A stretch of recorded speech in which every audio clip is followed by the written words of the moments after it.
Ya dia ato amin'ny fiangonana katolika Masinda Fransa d'Assise zao hiatrika ny fankalazan'ny distriktan'ny Andohalo. Somary tara kely fa maniditra ny fiangonana.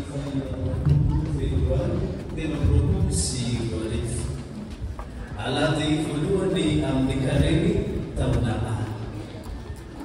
ankalazan'ny carte d'honneur ny fomasin'i Jesous eto amin'ny district an'Andohalo ny fetiny Masinda pilote de la colombienne olo Masinda mpiary ny district irosony zanany paroasy sy ny sapela Andrianarivo ihany koa amin'ny dingana batemy. Ny lohahevitra anosony fiangonana amintsika dia ny hoe Andriamanitra tsy tia ratsy fa ny olombelona no be sy kiasy. Anomboantsika izao Ekaristi masina zao ary dia manentana anareo hitsangana andretina ny antsa rehefa masin'i Jesous mankalaza anao izahay ao amin'ny vavakasira takila 1 sy 700 firanasina 2 sy 700.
Catalina neonatsika tatran'Andriamanitra amin'ity andro natokana anaovan'ny garde d'honneur ny fankalazana manetsiketsika ny fetiny mpiaro azy dia ny Masindahy de la Colombière.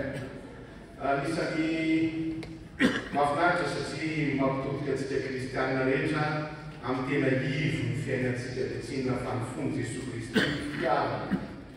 Dia izany mahatonga an'ireto atramokendraiky osiny kamerabanareto aminay ary ny distrika manontolo moa dia eto ihany koa dia arakaretinareo tonga somatsara eto amin'nay hiaraka karazanay izao fety piravoravoana ampitiavana izao. Dia androany koa dia tsy amposikambavaka ireo olona mangataka vavaka manokana, marina fa mivavaka ho antsika rehetra fa misy koa mangataka izany manokana. Dia raha vao azo sovivianina misaotra n'Andriamanitra lehibe fa nahatratra ny fahavalany telopolo taonany ary mbola mangataka ny hery avy amin'ny mety miatra ny adidirehetra. Raha farasozivienina dia mangataka amin'Andriamanitra maro salama soamatsara sy hoalova ny trany eo ambany fiarovana mahery. Fangatana fahasalamana ho an'ny messier général mba ho afaka amin'ny dejany ratsy ahafahany manatanteraka ny didiny eo amin'ny fianakaviany sy ny fiangonana. Fianakaviana iray misaotra n'Andriamanitra taminahazahoan'ny tany ary mbola mangataka fahasoavana sy fahasalamana ahafahany manatanteraka ny didiny sy ny andraikiny ankininaminy. Angatana ny fanahy masina ihany koa animo ny sainy heritsoa sy manoko iorona mafy amin'ny finoana ka hitodika amin'Andriamanitra ary mametraka feno eo ampiaratan'Andriamanitra ny fiainan'ireo zanany efatra mianakany. Lamesa ho an'ny maty dia ho an'ny tompoko vavy Rasoanirina Eugénie. Dia fahatelo dia kareny andro lahady voalohany kareny fomba fiangonana ny manao ny dingana voalohany ka dia anao zany vetivetiksika alohan'ny anaovana zao sorona masina zao anatin'ny sorona masina zany.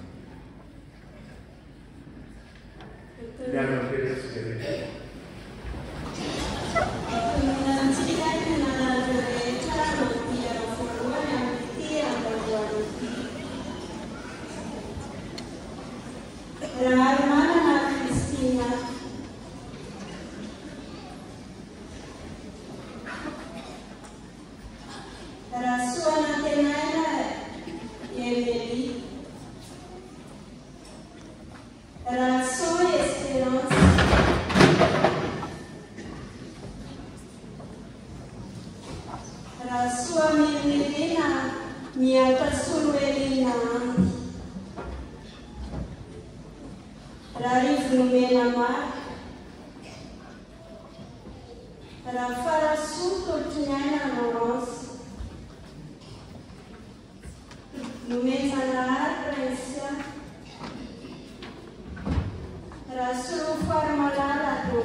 Izay anaranareo zay dia sary biby eo anatin'Andriamanitra satria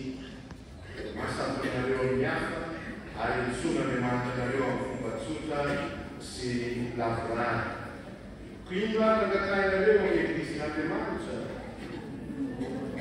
ny finoana zany hoe fahasoavan'i Kristy niditra ho zanaky ny Kristy ary ny fiainana mandrakizay. Koa mampahazo anareo inona ny finoana?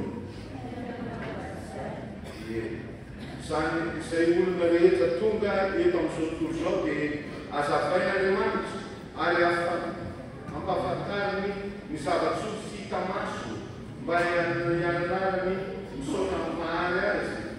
Ianareo efa nanaraka ny fahazavany dia ino anokafana ny garana atolon'ny evanjely. Koa rehefa mianatra ny fototry ny finoana ianareo dia ho fantatrareo fa velon'Andriamanitra ilay efa miteny tamin'ny olombelona ary rehefa manaraka ny fahazavan'ny Kristy ianareo dia atoky ny fahendrena. Koa ankino antony bebe kokoa hatrany ny fiainanareo dia ho afaka ino azy amin'ny fonareo tokoa ianareo. Zany no lalana toro'ny finoana mitondrana Kristy ianareo ampitiavana ka azahoanareo ny fiainana mandrakizay. Koa vonona ve ianareo anaradia azy iroso amin'izany lalana izany manomboka io? Ianareo manombotra ireto piomana amin'ny batemy ireto, ianareo mpiantoka sy mpampianatra ny finoana ary ianareo rehetra vory eto anohany, vonona ve ianareo anampy azy ireo ahalala ny Kristy mba hanarany azy?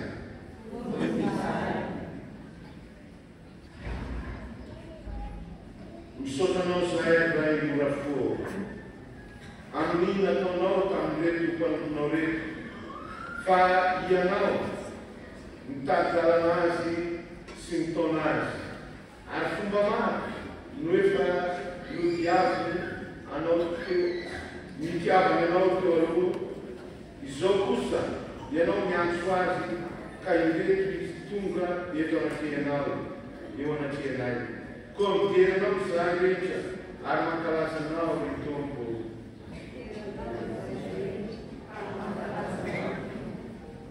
Izao ary ripiomana batemy avana sy azay dia manatona miaraka amin'ireo mpianto rehefa eto anatenareo andray ny famantarana manambara ny fomba vaovao miainanareo. Tsy voatona dao ny anarareo favoalaza teo. Raiso ny azo fijaliana zay solitaneo akanjonao ho famantarana fa tianao Kristy ary mankaherinao koa mezà alana azy sy anaraka azy. Dia zany maty zany dia fomba tsotra nefa feno heviny lalina dia tsena fa efa ny Kristy ianareo zao maty fitiavana nataon'Andriamanitra nataonareo.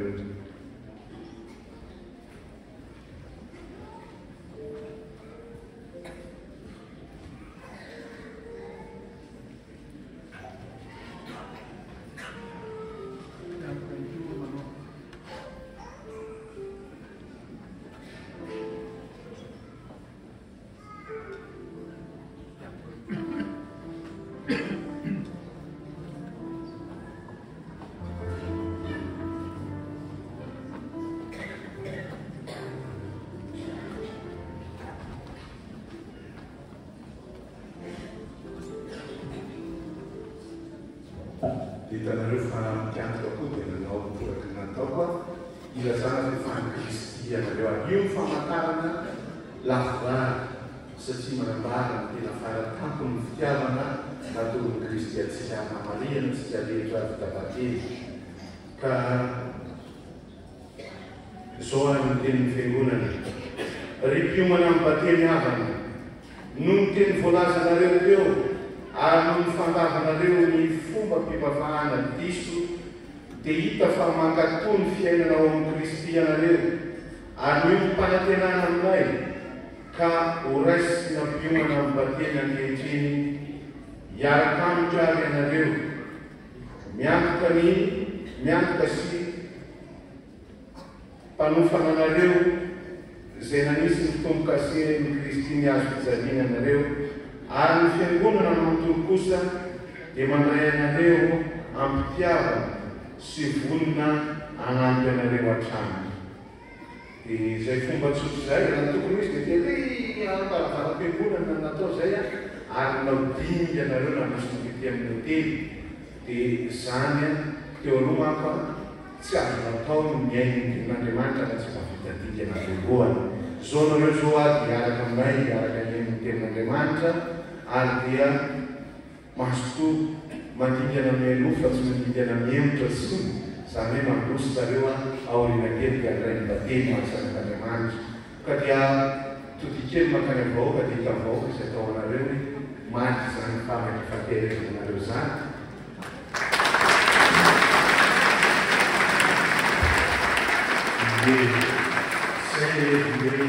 Raha ny topazamony tonga namana vao mafimafy fa tsy tia kosa faly satria nahazo namana hitatsika fa nitoetenantsika kristianina mantarika azy ireo androsoka dia mahereza dia miara manana fahazotoana lehibe kokoa atao am-piangonana dia miverena ny toeranareo aoriana kely dia nodingana faharoso ny fahatelo anareo. Eto no manaraka kely isaorana anareo mpampianatra katesisy mpapiofana satria raha tsy misy ny fampizankena anareo dia ho sarotro ho an'izay maneno tonga kristianina atao lehibe no iroso amin'izany dingana izany. Dia mankasitraka anareo.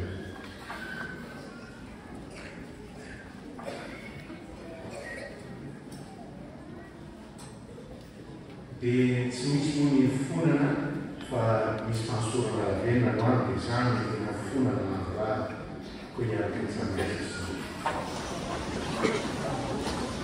Ao mpisikivavaka Andriamanitra ambenanareo manaraka ny fomba masina tamin'ny kaleny misy ataon'izany koa egale itony fahafarana ny arena miafina ao amin'ny Kristy ary ampiasa ny vokatry izany ampiam-piainana mety amin'ny alalan'i Kristy tomponay.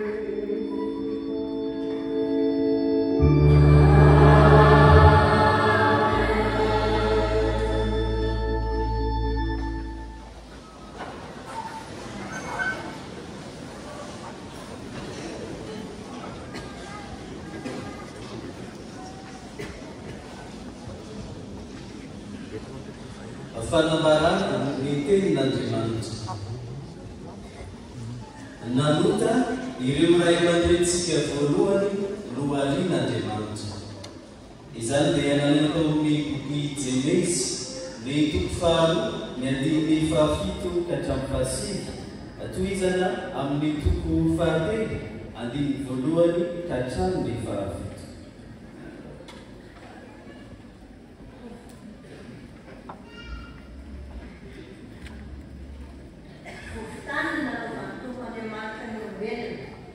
Dia fufunena mahavelona ny vavony sady tonga zava-mananaina ny lokony. Ary ny Tompoandriamanitra natao Satana teny tany Atsinanana ka napetraka tao ny olona izay mifonony. Ary nampanainy ny Tompoandriamanitra tamin'ny tany izao azo rehetra maty hijery sady fihinana isan-karazan'izao sy ny azonaina tao afovoan'ny samy ary ny azonaina fahalalana tsara sy ny ratsy. Ny Bibilava fihetsindrindra amin'ny Biblia rehetra rehetra izay nataon'ny Tompoandriamanitra. Hoy izy tamin'ny ravehivavy, aiva re Andriamanitra nanao hoe aza mihinana amin'ny hazo rehetra misy ianareo? Hoy navahany ravehivavy ny Bibilava, mihinana amin'ny voan'ny hazo amsay izahay fa ny voan'ny hazo amin'ny sary no nanaovan'Andriamanitra taminay hoe aza mihinana amin'izany ary aza mikasika izany akory fanao maty ianareo.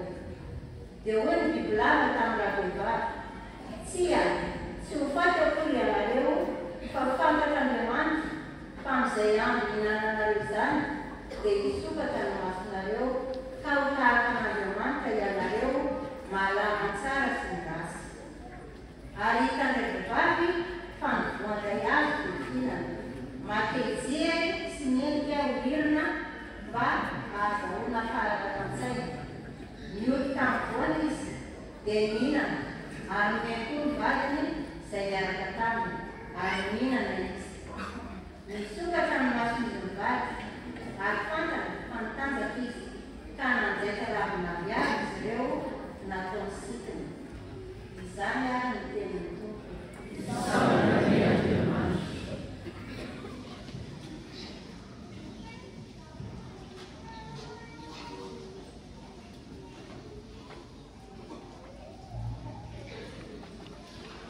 Nanonja ireo ray aman-drenitsika voalohany no arian'Andriamanitra. Andraisantsika izany tenin'Andriamanitra izany dia horaintsika ny Salamo 119. Hitantsika amin'ny vavakazira takila 8:29, firana asina 2:10. Iraintsika misesy ny andininy voalohany ka hatramin'ny fahaenina dia fiverenana no mpanomboana sy eo mpamarana azy. Raha misy olona nanota.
Ny taratasy masindapoly apôstôly ho an'ny kristianina tamin'ny Roma no hoenoitsika izao. Nalaina tao amin'ny toko 10, andininy 12 ka hatramin'ny fahasivy ambin'ny folo.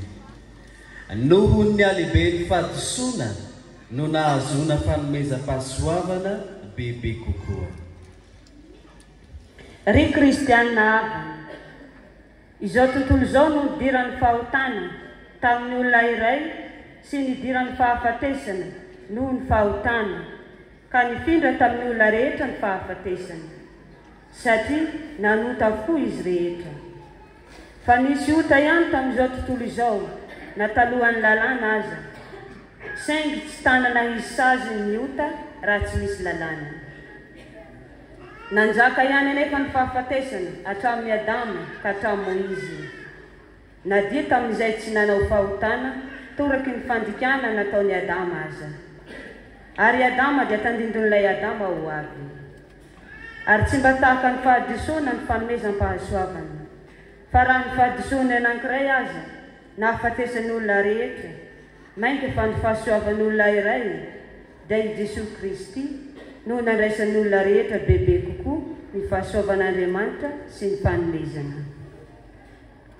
Ary tsy mba tahaka izay tonga noho ny anankiray nanota ny fanomezana, satria noho ny ota anankiray noho ny sy ny fitsarana ny fanameloana, fa noho ny fahadisoana maro kosa noho ny sy ny fahasoavana ho fahamarinana. Ary raha ny fahadisoany anankiray aza nanjakan'ny fahafatesana noho ny nataon'io anankiray io, mainka fa ny nataony anankiray dia i Jesosy Kristy no anjakan'izay mahazo ny haben'ny fahasoavana amam-panomezam-pahamarinana amin'ny fiainana. Koa tahaka nahatongavan'ny fanameloana ho an'ny olona rehetra noho ny fahadisoana iray no nahatongavan'ny fahamarinana aza ho am-piainana ho an'ny olona rehetra kosa noho ny fahamarinana iray. Fa tahaka nahatongavan'ny maro ho mpanota noho ny tsy naneken'ny olona iray no hahatongavan'ny maro ho marina kosa noho ny naneken'ny olona iray. Izany ary ny tenin'ny Tompo.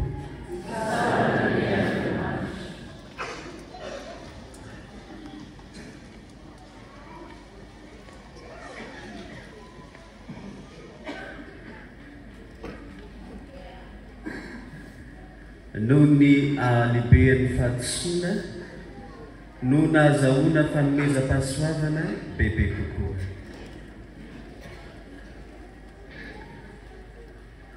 Ambarantsika izao ny evanjely masina nosoratan'ny Masinda Matio ny toko fahaefatra ny andininy voalohany ka hatramin'ny varaka ambin'ny folo. Ny fadianana 70 andro sy 70 alina i Jesosy ary nalainy ny demony fanahy. Koa miarahantsika mitsangana ioby an'i Kristy vaovao mafana.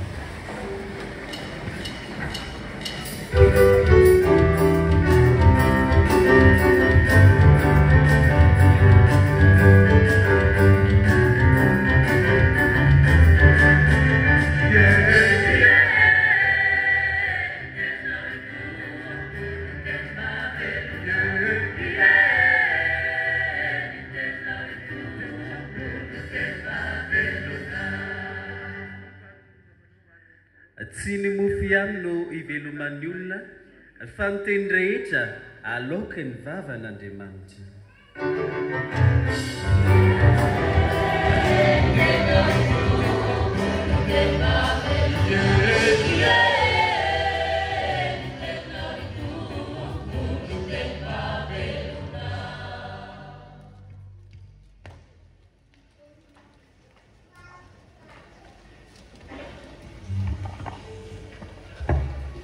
Ombatsika mianakavy aneny Tompo.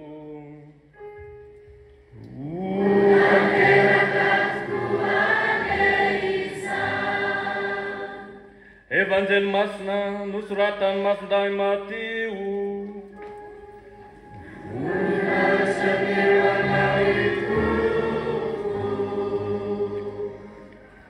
Tamin'ny zany andro izany dia netiny fanahy nakany an'efitra Jesosy mba halany devoly fanahy, ary ny fadihanana 70 andro sy 70 alina izy, ka noana no ny afaka izany. dia nanatona azy ny pakafanahy ka nanao taminy hoe raha zanak'Andriamanitra ianao ataovy tonga mofo ireto vato ireto. Fa namaly Jesosy ka nanao taminy hoe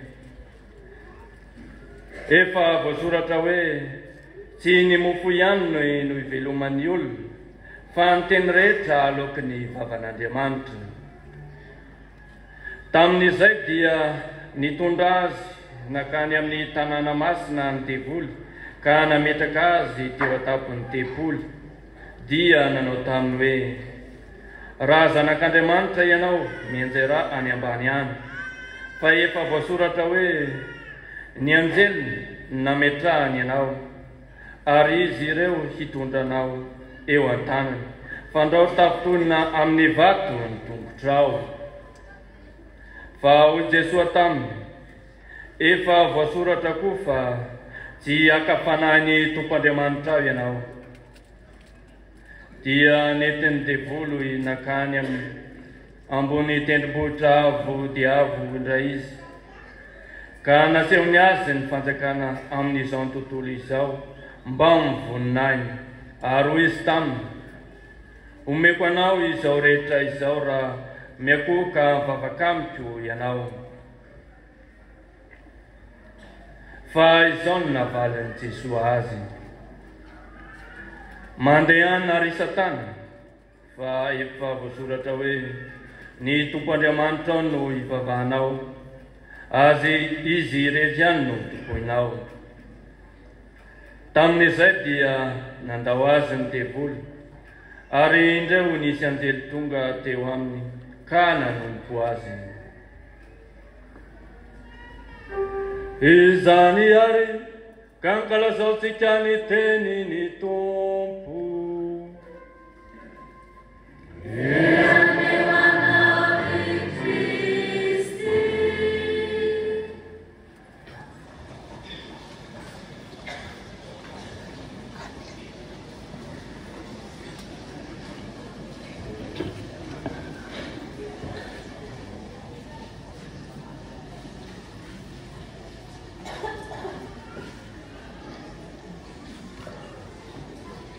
Intsika rehefa ngamba ny diavintsika ny atao hoe fakapanahy.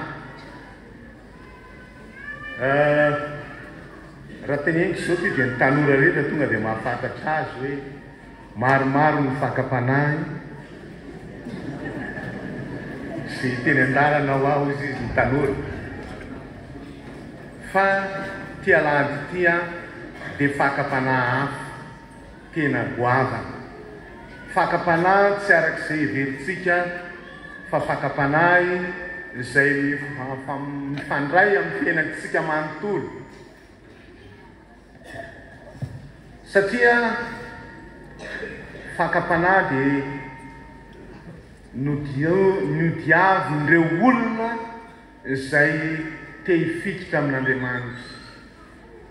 Raha jerentsika hatrany am-piandohana ireo vahoaka Israely dia nalain'Andriamanitra hoe nalain'Andriamanitra fanahy fa voany ny fakapanahy.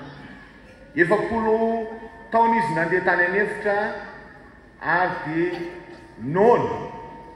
nona ary nangataka mofo tamin'Andriamanitra tamin'ny alalan'i Moïse. Dia fantatsika ny tantara fa monjomonjo tamin'i Moïse izy ireo dia nomeny Moïse ny atao hoe mana. Zavatra voalohany raha ohatra tohizany tantara io dia hoe tsy natoky an'Andriamanitra ny vahoaka Israely. Na tamin'izany na dia efa mena azy izy dia mbola nataon'ny Moïse hoe ny androany ihany nalainao fa iza manka be dia be ny raha pitso raha afaka pitso. Tsy nandray an'izany izy fa nanangona ihany fa mivadika olotra izay nangoniny. Ilazana amintsika hoe katsao aloha ny fanjakan'Andriamanitra sy ny fahamarinany dia omena anareo ny zavatra rehetra ho fanampiny. Ekena fa ilaina ny sakafo, ekena fa tena mahasalama antsika ny sakafo ara-dalàna, fa indraindray lasa makatoerana an'Andriamanitra ny sakafo ka tsy jerentsika ny hafa. Tena iny tamin'ireo olona tany amin'ny APV dia osy hoe maninona reny tsy tonga any am-piangonana rehefa lavy tsy hita moa mopera fa sahirana noanina androany tadiavina androany noanina rapitso tadiavina pitso dia ozy aho hoe jereo ange fa ny zavaboary nke mampianatra atsika na ny koa aza rehefa mahazo kely izy dia inona nataony miandrandra izy fa tsika mihoatra ny akoho tsika tsy hoe miondrika foana tsika mitady fa misy fotoana hitsaratsika ritobiatsika any amin'Andriamanitra. Io no fakapanahy voalohany. Indraindray noho ny sakafo dia manao ambanin-javatra ny tena manan-dantsika. Faharoa dia le fakapanahy izay natao hoe fahefana. Raha mitsoka eto anatrehako ianao dia omeko anao zavatra rehetra. Ireo vahoaka nanao anany vahoaka Israely, nanao an'Andriamanitra mivadika ho fitaovana satria rehefa tsy hitan'Andriamanitra nitarika azy dia inona nataony? Nalainy daholo ny firavaky ny vehivavy rehetrarehetra dia nitefeny dia nataony hoe tia ny Andriamanitra mitondra anay mivoaka avy any Ejipta. Nanao sarin-javatra ho Andriamanitra nitarika azy izy. Ary ny fahatelo farany dia izay le hoe fahefana zay.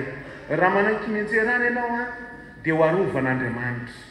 Raha manaiky akohaka eo anatrehako ianao dia omenanao daholo ny zavatra rehetra. Dia zany no hitantsika ao amin'ny Kristy. Kristy vao vita ny batelony dia nenanaiky izy nentin'ny fanahy masina nakany anefitra. Nakany anefitra izy dia nalainy demony fanahy. Dia ireo tsy nanaiky Jesosy Kristy nanaraka izay nolazainy satria ekeny fa nalainy demony fanahy izy hoe manam-pahefana ianao zao nona ianao zao atao vaimofo reto vato reto dia ho voky ianao. Mianjerana ambany any faharovana enjerin'Andriamanitra ianao satria zanak'Andriamanitra. Miako ofo ianao amiko fa omeko anao ny zavatra rehetra. Zany fakapanahy zany no ndresen'ny Kristy. Amin'ny alalan'ny inona ary nandreseny azy? Fa ny demony nampiasa ny tenin'Andriamanitra, navadiky ny demony ny tenin'Andriamanitra. Fa Jesosy Kristy ihany koa dia amin'ny alalan'ny tenin'Andriamanitra no nandreseny ny demony, nandreseny ny fakapanahy. Io no afatra voalohany amin'ity lahady voalohany ity dia ny aizantsika mampiasa ny tenin'Andriamanitra kokoa. Hatramin'izay ngamba dia hoe ao anaty vato ao ny Baiboly dia rehefa tsy mamaky tsika dia nikadradraka mamaky azy eo. Fa ity dia fomba anankiray iverenantsika famakina ny Baiboly. Vakio ny tenin'Andriamanitra fa indraindray olona mety tsotra voavaha tsotra dia tsy voavaha nefa ny tenin'Andriamanitra eo. Faharoa manaraka izany dia hoe nahoany Jesosy Kristy tsy nanaiky anao fahagagana nefa manana ny fahefana rehetra. Atao hoe tout puissant izy, mahery ny zavatra rehetra, mahery rehetra, nahoany izy tsy nampiasa? Satria idinionareo tsara fa ny fiainan'i Jesosy Kristy hatreo ampahaterahana ka hatramin'ny tapony Kalvery tsy nampy fahagagana ho azy izy. Fa fahagagana nataon'i Kristy dia fahagagana natao hanasoavana ny be sy ny maro. Nona ny vahoaka nomeny sakafo, marary ny olona nisitraminy, maty ny olona natsangana. Noho izany ny fahagagana rehetra nataon'i Kristy dia tsy nijereny ny tenany fa nijereny any hafa. Ary ny fakapanahy farany izay natrehan'i Jesosy Kristy dia teo ambony hazo fijaliana. Renareo teo ambony hazo fijaliana ny teny nataon'i Jesosy Kristy rehefa ho faty izy, rehefa nile fony miaramila hiditra amin'ny fomasin'i Jesosy mantsika rehefa avy eo. Le fony miaramila ny fony dia ny antsoantso izy nanao hoe ina inareo le teny Eli Eli lama sabachthani. Andriamanitra nahoana ny lozanao? Io ny fakapanahy farany indrindra izay natrehan'i Jesosy Kristy ary ilazany fa hoe ny manaraka azy dia tsy maintsy mahatsapa an'izany fakapanahy zany koa. Izy natsiaro tena hoe za zanak'Andriamanitra. Fa nahoana izy Andriamanitra ny tsy mamonjy eto amin'ny fotoana sarotra aizy ty Andriamanitra raiko no mamela aho voafantsika eto ambony hazo fijaliana, ho fatsiha, ho treborina ny lefona ny foko. Fa afaka kelikely dia tonga ny anjely. ary tsy hoe nenjeny fa tonga ny tao an-tsainy hoe ay ve Andriamanitra tsy nandao azy fa teo ihany ary niteny izy hoe apetraka eo ampelantananao fanahy io ka io fakapanahy io a dia mety mahazo atsika ihany keo rehefa ao anatin'ny fitsapantsika dia to manjavon'Andriamanitra to maizy natoandrony any fa tadio fa Andriamanitra tsy mandao antsika tsika mazany mandao an'Andriamanitra fa Andriamanitra eo mandrakarivo dia io no angatahan'ny tompo amintsika hoe ny fahatokisana fa Andriamanitra eo mandrakarivo na inona fahasarotana dia avytsika Andriamanitra tsy mandao antsika matoky zany no angatahan'ny tompo amintsika amin'ity alahady voalohany amin'ny kareny ho anareo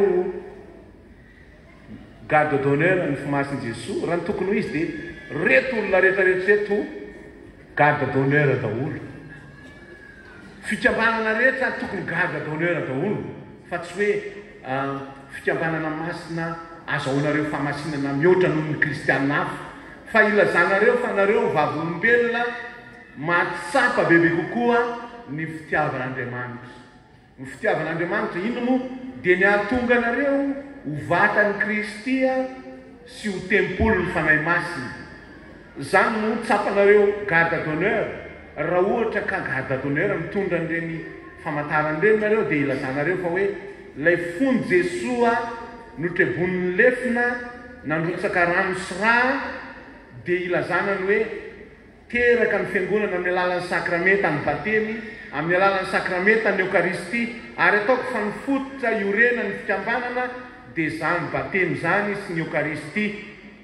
Ka izany dia nareo hitako hoe mazoto be nareo manao ny adoration lazainareo ato moa dia ny hoe voninahitra fitiavana fanerana satria rariny zany raha ohatra manome voninahitra an'Andriamanitra fitiavana satria tiatsika Andriamanitra tsy misy fomba amin'ny fanataon'Andriamanitra ilazany fa tiany nareo tiantsika menakavy afa-tsy avy amin'ny fony zany. Ny fon'Andriamanitra dia misokatra ho an'ny olona rehetra. Zay nataony makanesa ty amiko ianareo mitondra fahoriana sy mavesatretana fa hanamaivana anareo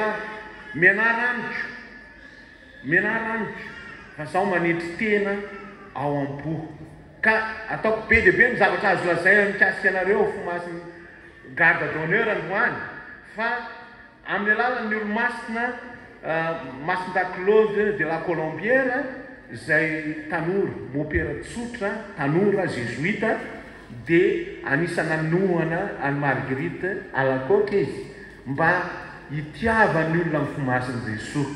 Betsaka moa ireo olo-masina ao anatin'izay manohana anareo ho tonga ho fomasin'i Jesosy ary dia ataoko fa ho an'ny olona rehetra ny voantso ity ny fomasin'i Jesosy tsy hoe ho anareo rehetra.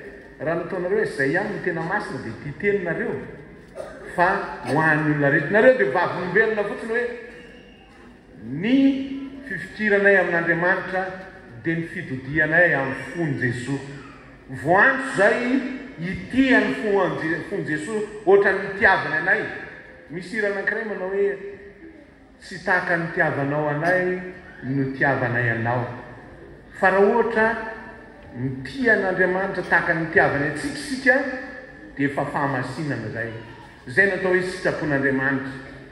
Ozy Masimavy Thérèse de l'Enfant Jésus hoe ny sitrapon'Andriamanitra dia ny ahatonga antsika araky ny tian'Andriamanitra. Ka inona moa ny tian'Andriamanitra? Tian'Andriamanitra dia ny fankatiavany olona rehetra. Ao anatin'io garde d'honneur io dia ny fisehoana ho vavolombelony ny fitiavana ny tena zava-dehibe. Mampiseho ianareo fa tena fitiavana ary mitondra ny olona hifankatia sy ampifankatia ny hafa ny tena ampimpisiny ny garde d'honneur. Raha ohatra nareo manokana fotoana hivavahana ary indrindra le hoe fiembenana dia tsy inona fa miambina ny hafa ihany koa nareo. Tsy miambina ny tenanareo fotsiny fa miambina ny hafa ihany koa mba ho eniky ny fitiavan'Andriamanitra. Ry kristianavany fety lehibe androany satria le tena ivon'ny fiainana mihitsy no ankalazantsika dia ny fo. Raha antsika aza mpahatsorana fotsiny zao ny fo ny tena antony mampitempo ny olona tsirairay avy. Raha tsy eo ny fo dia tsisy ninino. Ny fo no ivony olombelona ka raha ohatra ny fotsy miasa tsara fahafatesana zay ka ianareo fomasin'i Jesosy garde d'honneur ny fomasin'i Jesosy dia tokony hiasa bebe kokoa ao anatin'ny fiangonana ampiti ny olona an'Andriamanitra ampahahery an'Andriamanitra eo amin'ny fiarahamonina misy atsika ko angatantsika amin'ny fahasoavan'ny tompo fa mila olona zay vakiana isan'andro za moa miteny hoe tsika kristianina dia evanjely fahadimy vakiny ny hafa jereo reto mpiomana amin'ny batemy reto raha nytanina angambo izy ireo tsisy fotoana nytanina reo maninona moa nareo mangataka atao batemy maninona dia ngamba be lehibe manao hoe ny olona akaikiko na ny fianakaviako kristianina daholo ka noho zany za koa mba naniry ho kristianina noho zany misy zavatra vakin'ny olona amitsika tsirairay avy aza mieritreritra hoe za rery dia maninona moa na miaina ny ratsy aza na manota aza maninona moa zany fa tadio fa misy fiatraikany amin'ny manodidina antsika ny fiainantsika miaina ny tsara ianao dia alain'ny olona tahaka miaina ny ratsy ianao dia alain'ny olona tahaka ihany koa zany ka angatantsika amin'ny fahasoavan'ny tompo mba ho tia andro androany ty anie no hanivozan'ny olona rehetrarehetra ny fitiavana ao amin'ny fomasin'i Jesosy ary tsika rehetra zao dia tsisy afaka miala amin'izany fa raha tiatsika no sambatra sy hiagana sy ny feno afaliana dia feno ny fitiavana ny fiainantsika ny fony Jesosy ny tena mampianatra antsika an'izany ho tanteraka amintsika an'izany amin'ny anarany ray sy ny zanaka sy ny fanahy masina.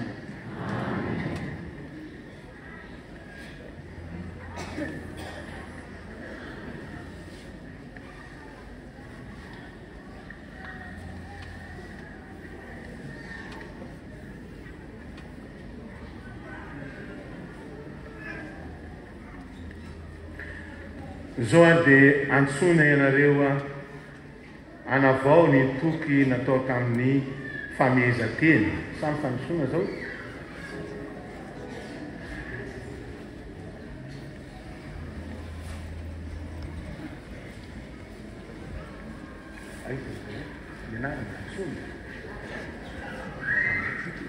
zao ary manangy anareo mpikambana rehetra indrindra fa ny tompona andraikitra ao amin'ny diosesy anasan'ireo mpikambana rehetra anavao ny fanoloran-tena sy ny famihezan-tena natao tamin'ny fomasin'i Jesosy.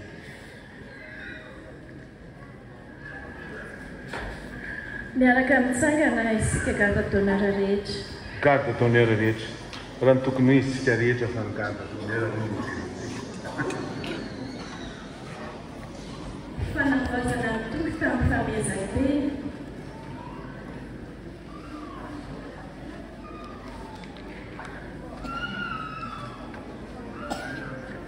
Ao pejy rehetra amin'ny zato.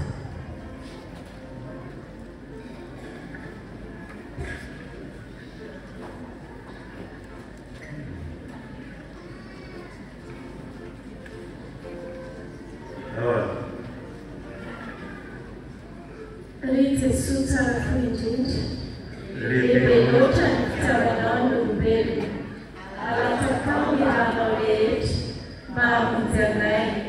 Ny penanao koa mbola atolotra ao isan'andro ho anay eo ambony hôtely. Tokony ho sitraka sy fitiavana lehibe no ahafary anao ry Jesosy, nefa indrisy maditra loatra ny olombelona ka mbola mitsangako fahavalinao sy mpivadika aminao. Noho izany kosa ry Jesosy manao aminay, indreto izahay mitondra vatana ampanahy aminao, ahafonay ny tenanay manontolo ho aminao, mba haneranay ireo tsy sankasitrahana lozafany ireo. Mba raisiko ry Jesosy izao atolotra ianao izao. Tsy avelanay ory toy ny tamin'nyetserany intsony ianao, ianao ny paraparana eny fa tsy nahita. Ka izahay kosa izao no mandroso ny fanafaka eny sy mpampodiaja ny voninahitra izay velo ny ratsy nataonay. Trefika loatra izahay fa nahazo anjara raharaha ny fikarakarana ny fiandrosoa ny fanjakanao ka tsy hisatroka anay amin'izany. Aminao ry Jesosy dia anata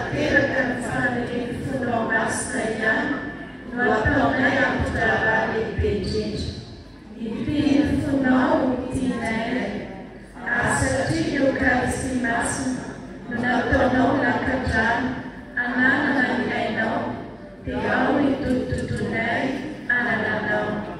Miasa mafy izahay mba hahazoana anampina latabatra masina. Miasa mafy koa izahay manana olona te ara-miasa aminay hampandrosoana ny voninahitrao.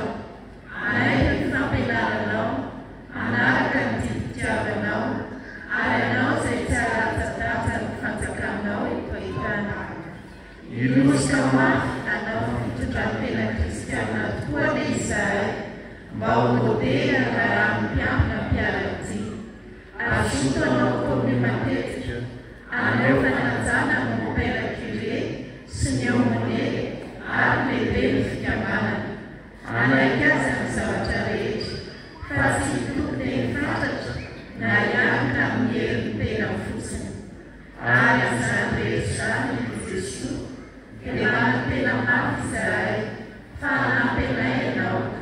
Ny fonao no mitarika anay, ho fiankinanay, ho herinay, ampirahinanay, ho fahitanay fanalana hery sy fitiavana ao antony hafalianay eto an-tany sy ny ara-vonay an-davitra. Amen. Koa satria efa nahazo ny fiarovana sy ny fanampiany fomasin'i Jesosy ianareo ary mitandrina ny lalàny ny fikambanana ka hanomezanareo toky azy. Niezaka trany ianareo anaraka tsara ny hatsaram-panahy tokony ananana ny garde trôneur dia isaorana ny Andriamanitra ry avako malala. Faly izay mahita ny fahazotonareo sy mandre ny fanavozana ny fanoloran-tenanareo. Koa mitsodrano anareo amin'ny anaran'ny fomasin'i Jesosy aho mandehany ary matoky fahombanareo hatrany hatrany izy ary dia mahereza amin'ny anaran'ny Ray sy ny Zanaka sy ny Fanahy Masina. Amen. Aiza le rano vasina aiza fa.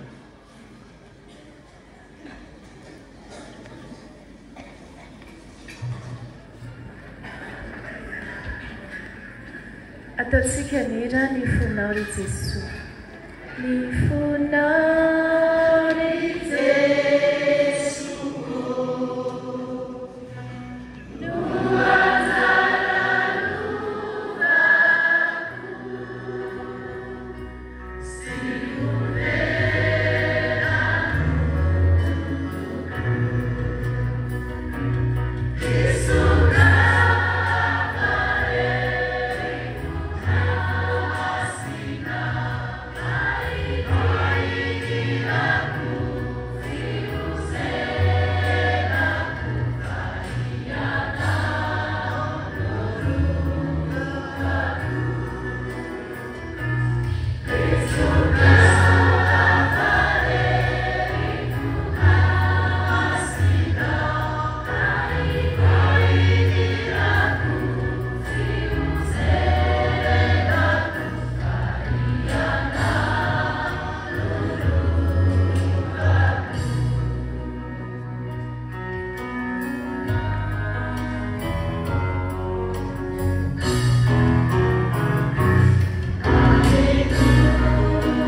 dia miarabanareo cadre d'honneur ny fomasin'i Jesosy manerana ny distrika ary a dia faly keo miaraka aminareo a dia misaotra anareo a avy amin'ny diocèse izay manotrona an'ireo tato amin'ny distrika dia mankaherinareo mba handroso hatrany hatrany amin'ny fampanjakana ny fitiavan'ny fomasin'i Jesosy dia samy ten'Andriamanitra. Dia izao a tamin'ny alarobia ny lavenona moa samy tsy afaka mibetsaka satria tao ny asa mandraharaha kanefa fomba anankiray anomboantsika ny kareny ka aoksika ny kristianavana hitalao an-tanandroa amin'Andriamanitra reny ampitosaka ny fahasoavany hitsodrano zao laveniny zao fa hosorana ahositra ny andritsika ho fanehoana ny fotsika mivaly. Andriamanitra milefitra ianao raha mety teny izahay, mitony ianao raha manonotra ny otanay izahay, ary fatrapitianay ianao ka atongolany ny sofinao iainy mivavakay, rotsay misodranonao amampahasoavanao izahay fianakavianao hosorana lavenina anatanteranay tsara ny fomba masina fanao amin'ny kareny mba ahatonga anay adio sy ho afa-pahotana ka ho todo soamantsara amin'ilay andro mpaka ankalazany ny zanakao ny tsangako velona fa izy velona sy manjaka amin'ny taona rehetra mandrakizay.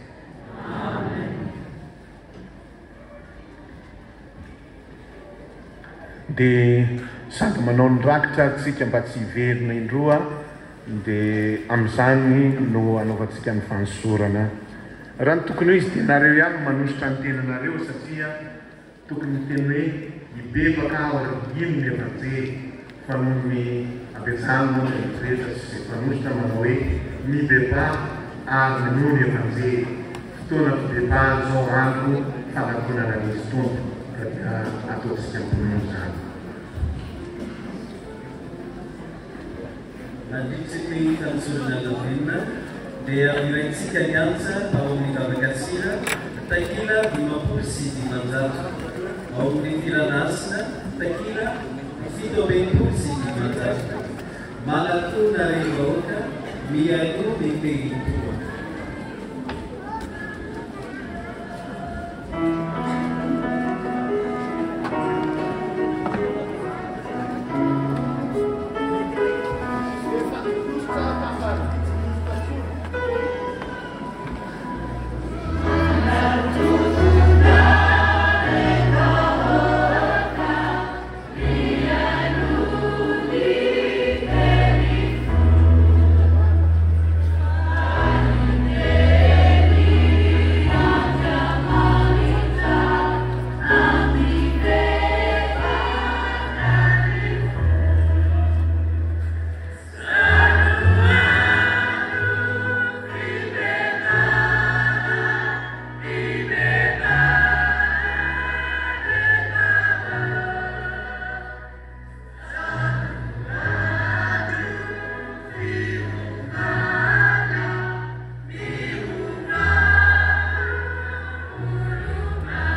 Zaza Filanasa Yakila Valamay Migere now Rikanuta.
Anoizatsika ny antsa ataon'ny garde d'honneur.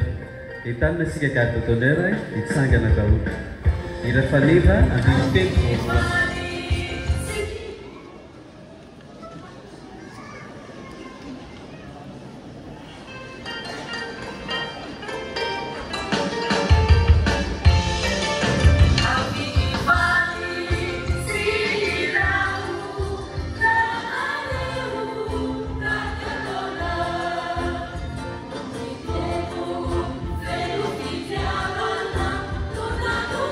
Thank you.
anizatsika miantsa ao amin'ny vavakasira takila 2 sy 500 ao amin'ny filanasina takila 5 tompo jereo zahay.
Lavenina moa zany dia fatatsika hoe rehefa zavatra natao lavenina dia lasa takany hoe tsinitsininy zany, dia mampatsiaro mahatsinitsinina antsika nefa kosa asandratr'Andriamanitra izay manao ny tenany ahetry dia asandratr'Andriamanitra. Dia fampijery arina tava kely tsika androany raha misy manontany anareo inona ny andronareo dia fampijery arina tava kely dia zavafana, fa io mampatsiaro ny fonao mibebaka atarika ny hafa ihany koa. Dia miarabantsika na vita amin'ny fanosorana lavenina ilazanany hoe manomboka ny fanomanantsika mipaka mba hafen'ny firavoravontsika amin'ny paka satria mandresiny ratsy.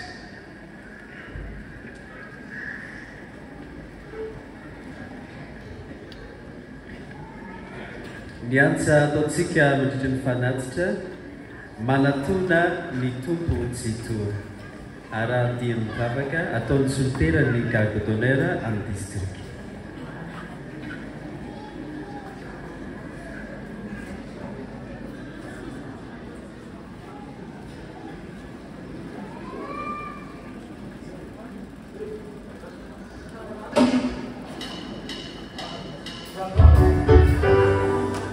Gaskel satria maikalo tsika sebengaika dia timbulan misi rampasa kasoa yuyan mereka segala pada kecil masih ini gambar Filipino luar saya solusi sangat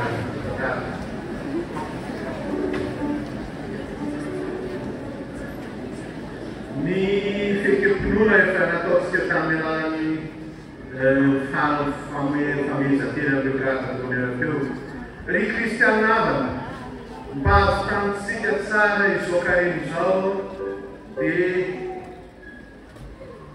kafan sikanu vieri misikuo Cristi jadi angkat ambau kena sapat sikat mat tarat sempol mir praktisikan sivitan zoturzol katutui ivaluzana amandeman taraisia vale amnamba Filipino Rizzi sumaletana simalestrina au.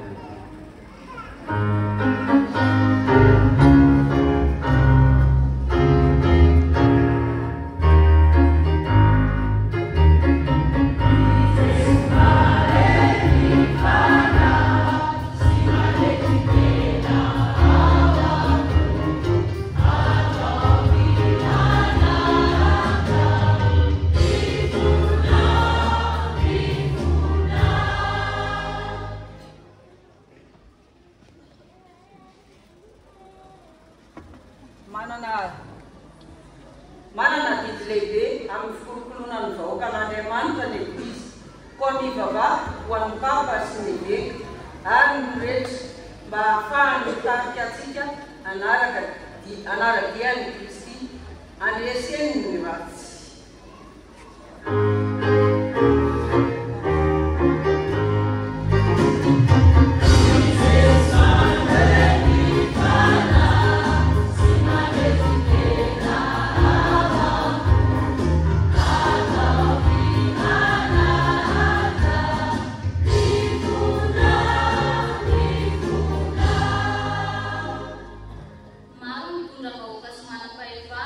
Nualan panai kan osawa drama kulaga, pasti saya tena asu.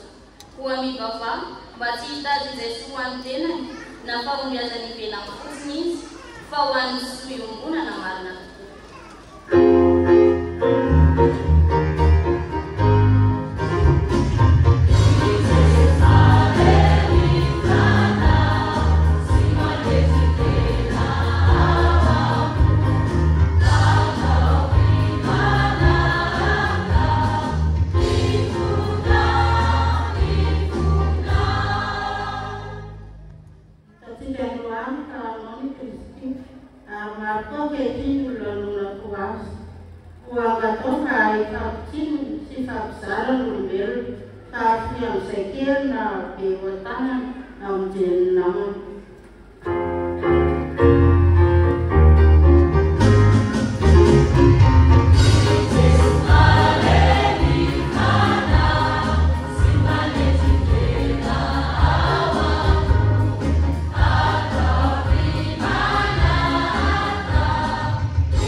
ary izolotsika ovaovabelony fomasiny Jesosy tokoa anatanterahasika ny voninahiny, ny fitiavany ary ny asa fahamerana izay miandry antsika carte d'honneur isanandro.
Amzam tanora kanatsa manatuna ny tombontsika.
Terima kasih.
akarivavaka sika mianakavy mba ankasitrahan'Andriamanitra mahefa ny zavatra rehetra sy be fitiavana ane izao sorona tolotra sy atolotrareo izao.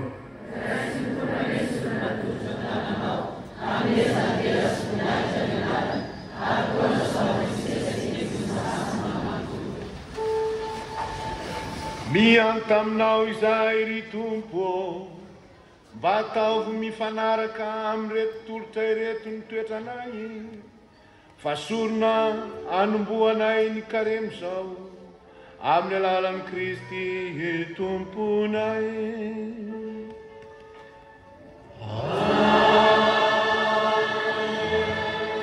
Te ombatsika mianakavy aneny Tompo,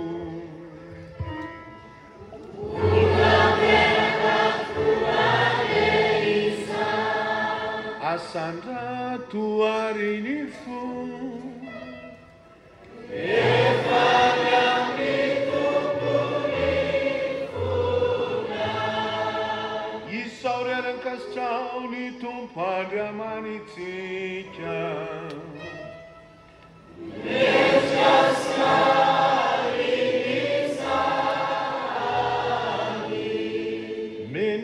sirany tokoa ary mety sady mahafonjy ny misaotranao lalandavatra izatra ry Tompo ray masina.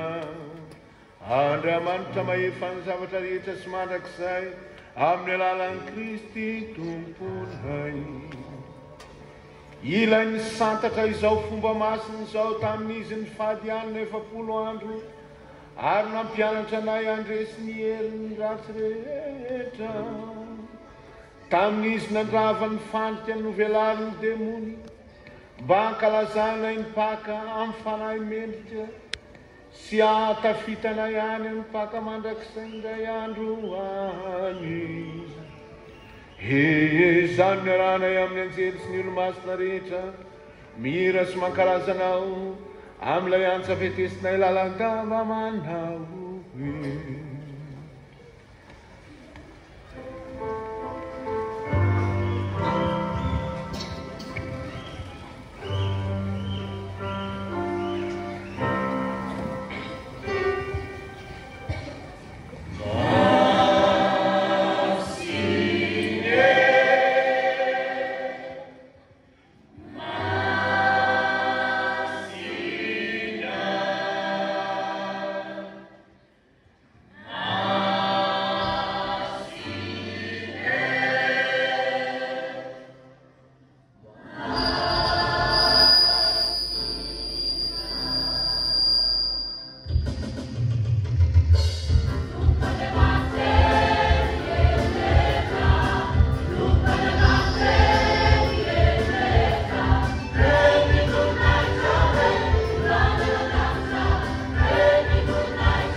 iny masina tokoenao ray aralony raha mijelinao ny voary rehetratananao fa amin'ny alalan'i Jesosy Kristy sanatao tomponay no miely ny fanahy masina sy ny miasa ny fanahy masina sy ny eliny dia manome aina sy manamasina ny zavatra rehetra ianao ary tsy mitsahatra mamory vahoaka ho anao mba hisorona madio atolotra ny alalanao tsy mijanona ny talatray koa mitanao atananao aminao afitai fanahinao sy ny andronao anamasina ireto fanomezana ireto hozary vatana sy rahan'i Jesosy Kristy tomponay fa afaka navelana nankalazana azy izao mistera zao manialana nanolorana azy tena ndray mofo izy misotranao ka nitsodrano mizarazara sy nanome azy ny mpianany nanao hoe samia mandray sy mihinana amin'ity ianareo fa vatako ity atolotra hoanana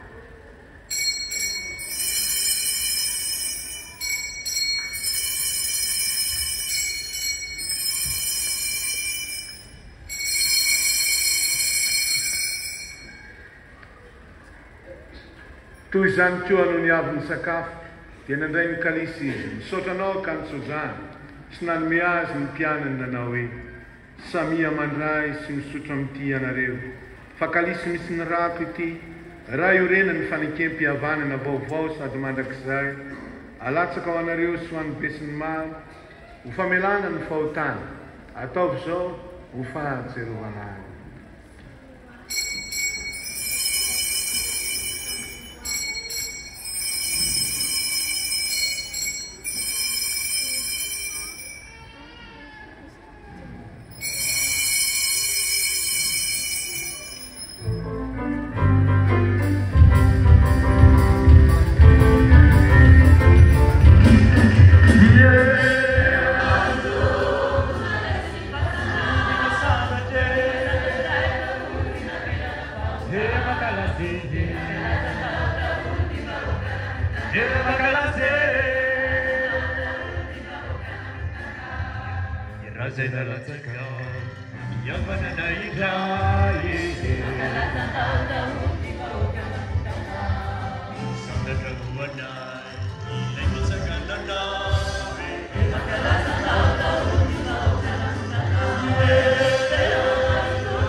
tsaronay zanakao na izy nitsaly amonjy anay na izy nitsangako velona tamin'ny fomba mahagaga na izy niakatrany an-danitra ary miandry azy mbola ho avy fandrony zahay ka fovelim-pisaorana nanoloranay anao zao sorona velona sady masina izao mba tipazy maso rety fanatiny eglizinao ary jereo fa izao le sorona natolotry ny zanakao sitrakao ampitony anao koa ingany rehefa nahazo hery tamin'ny vatany sy ny rany zahay ary eniky ny fanahy masina dia mba hiariary fa vatana iray sy fanahy iray ao amin'ny Kristy izy fanahy masina ny andavorary anay ho tonga fanatitra mandrakizay ho anao mba homendrika iray lova amin'ny olo-pinidinao indrindra masiny Maria Virginy renin'Andriamanitra masinda Josefa vadiny masina ny apôstôly sambatra ny martirinao be voninahitra masinda Claude de la Colombière ary ny olo masina rehetra noho ny fitalaony dia matoky zahay fanahita fanambinana lalandava eo anilanao ino ivavaka izahay iray eo ka ity sorona mampiavana anay aminao tiany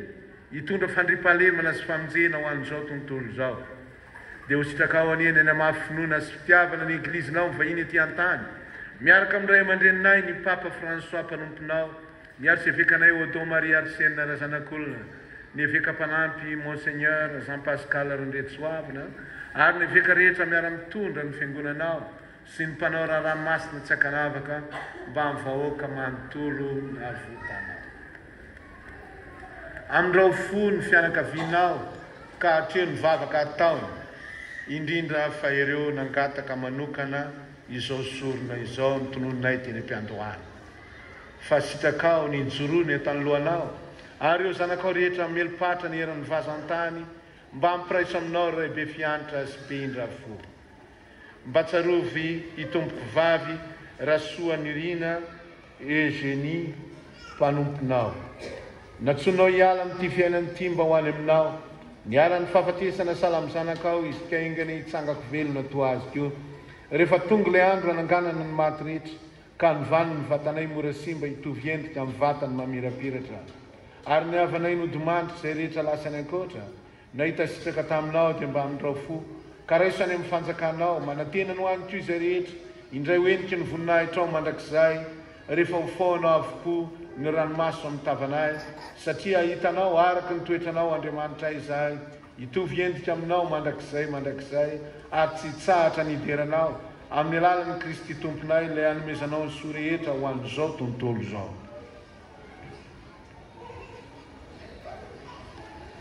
Fa amin'ny alalany sy miaraka aminy ary eo aminy ry Andriamanitra ray mahefa ny zavatra rehetra tianao avokoa amin'ny fanahy masina niaja mamboninahitra amin'ny taona rehetra mandrakizay.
Rehetra rira io ary mba feno iny fiadananao ny andro rehetra iainanay engany eo mba nindrafonao izay ka sady ho afaka mandrakariva amin'ny fahotana noho ilamina tsy ho azo mitebiteby natoinina eto ampiandrasany ny asambarana mpanantenanao sy ny fiavian'i Jesosy Kristy mpamonjy anay.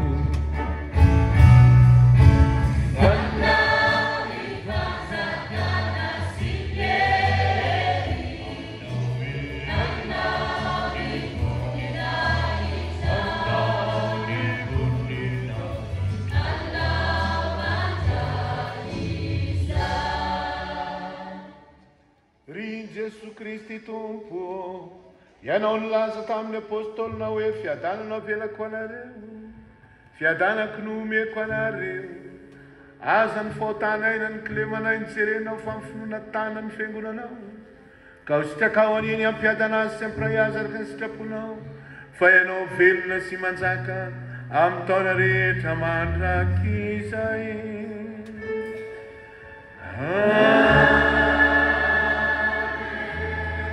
Dia ombatsika mianakavy mandrakarivany ny fiadana ny tompo.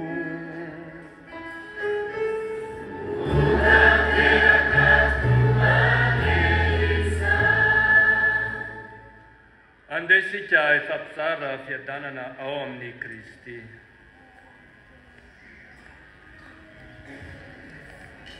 Ao amin'ny firanasina takila 5 sy 700 ho fitiavanao.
Takila 7 sy 700 firanasina takila 1 sy 700 diovy auto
fandraisana ny vatan'i Jesu Kristy ataony korana fitiavana Andriamanitra.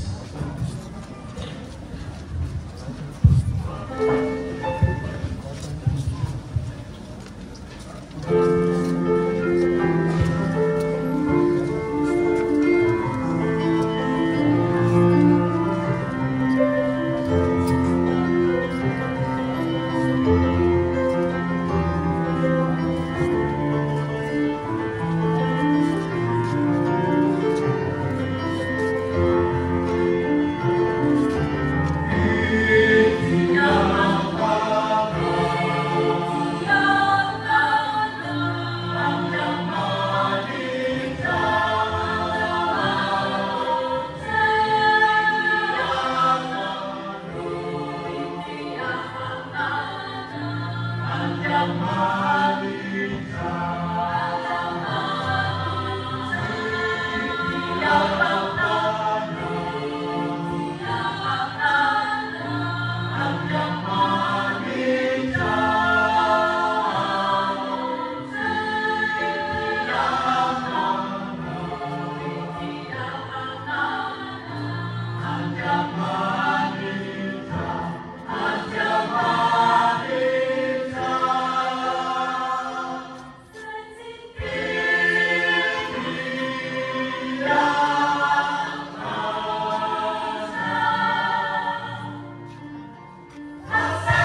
Izao antsika dia tonga eo amin'ny fotoana anatanterantsika ny ezaka.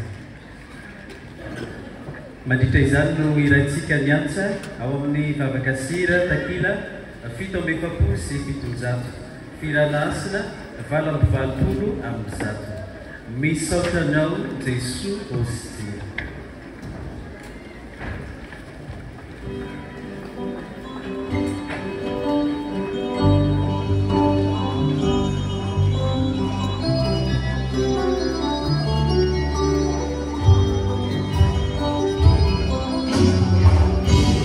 Saudade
Fitiavana lehibe naseho namenatratsika ho aneny sotrazy iray na metombonandro ifampizarantsika ny fitiavana.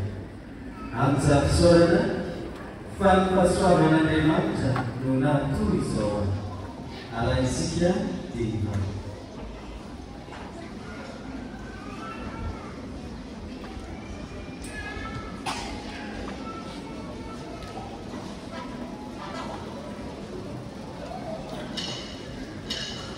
Thank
dia mamerina ny finoana mampitombo ny fanantenana ary mankahelo ny fitiavana. Koa miaraka aminao izay ampianaro ahiniry amin'ny tena mofo velona sy anovaina amin'ny tena teny rehetra ny aloka ny vavanao amin'ny alalan'i Kristy tomponay.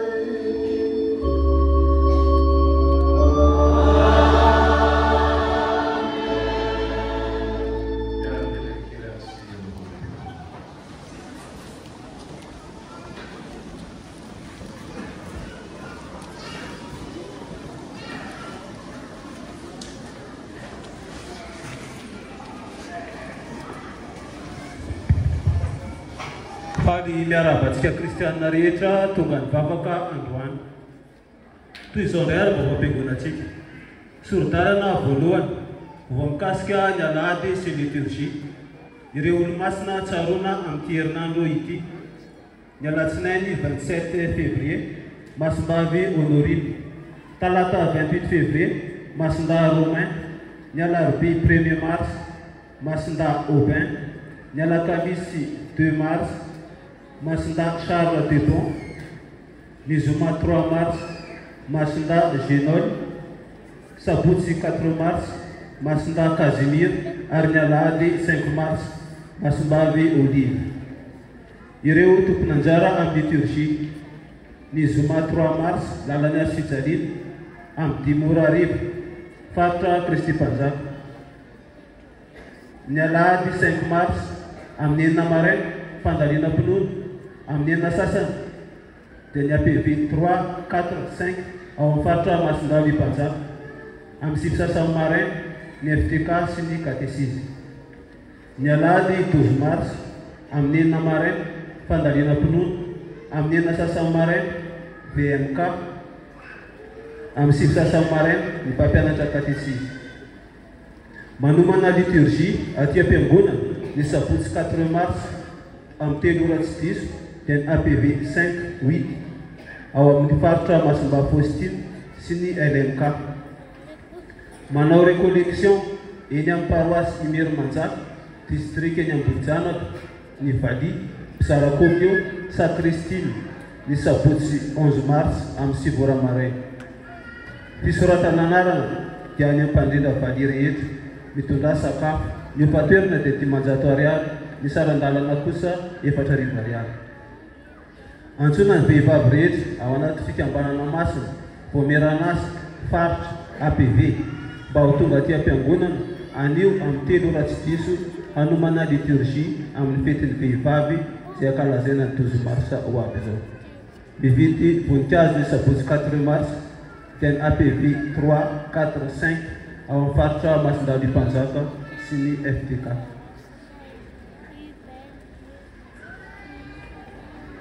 Sorodalana faharoa vao mikasika ny sakramenta sy ny fiantsoan'Andriamanitra avy amin'ny pretra. Mitohy hatrany ny fisoratana anarana amin'ny batemy zazakely. Koa entana ireo ray aman-dreny hanoratra anarana mba hanatina ny pretra hidinika. Aza dino karatra maha-kristiana sy ny boky mpianakaviana katolika ho an'izay manana. Ny fisoratana anarana kosa dia mifarana ny 15 mars ho avy izao. Misaotra tompo. Sorodalana fahatelo vao mikasika ny fikambanana sy ny fiveran'asa avy amin'ny sekretera. Ampasevina hatrany isika fikambanana masina sy voameran'asa ary vovonana fa mifarana ny zoma amin'ny 10 ora hariva ny fandraisana ny vavao-piangonana. Misaotra mialoha amin'ny fiara-miasa. Avy amin'ny OFS sy Jeunesse Franciscaine. Mivory aty am-piangonana isika anio alahady 26 février amin'ny 2 ora tsy diso. Misaotra tompo. Avy amin'ny Tafika ilazana isika filan-kevitry ny Tafika ny baron'ny faritra sy ny fikambanana masina fa mivory izao mirava lamesa izao ao amin'ny trano akaikin'ny salle d'œuvre. Aoka ho tonga daholo na andefa solotena fa zava-dehibe no dinina. Misaotra tompo. Avy amin'ny Vahatra entarina isika ray aman-dreny maniry andefa ny zanany hamonjy ny JNE mba isoratra ny anarana ny anaran-janany any amin'ny mpiandraikitra Vahatra isa-paritra izay amin'ny sarany 4,000 ariary ho an'ny ankizy 9 ka hatramin'ny 14 taona ary 9 ariary ho an'ny 5 taona. Ka ny 5 ariary no aloha eo ampisoratana anarana, fa ny ambiny kosa dia afaka aloha tsikelikely. Sotra tompoko. Avy amin'ny mpampianatra baiboly, mianatra ny taona faharoa ao reny lamesa maraina izao. Ny fampiarahana tratry ny taona anio folakandro amin'ny 2 ora ka mitondra zava-pisotro. Misy fijerena orinantsary ny vahiny any Israely. Sorodalana faefatra, vaovao mikasika ny asin'Andriamanitra sy ny fiainam-piangonana. Avy amin'ny faritra Masindaly Mpanjaka. Toy izao indray ny fandaharana manaraka amin'ny famanginy Père Curie sy ny baron faritra ary ny baron filan-kevitra antsika.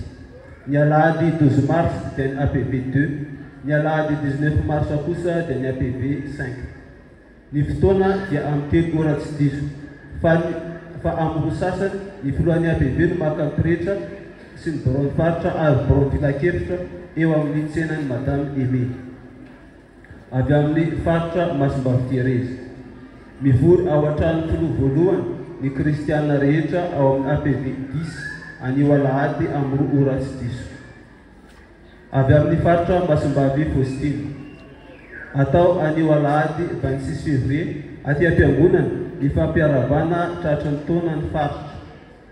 Kosamy mitondra tsakitsaky sy jus hifampizarana, azadino ny vera sy ny vidi. Ny fanamiana dia ny t-shirt ny faritra, t-shirt mena na fotsy kosa ho an'izay tsy manana, hoy ny filohan'ny faritra. Mijanona daholo ny filohan'ny faritra rehetra aorian'izao lamesa maraina izao. Manao sakafo maraina ny alahady 5 mars dia ny ankonana mpiservy. Toy izao ary ny fanadiovana fiangonana ny sabotsy 4 mars ao aby izao.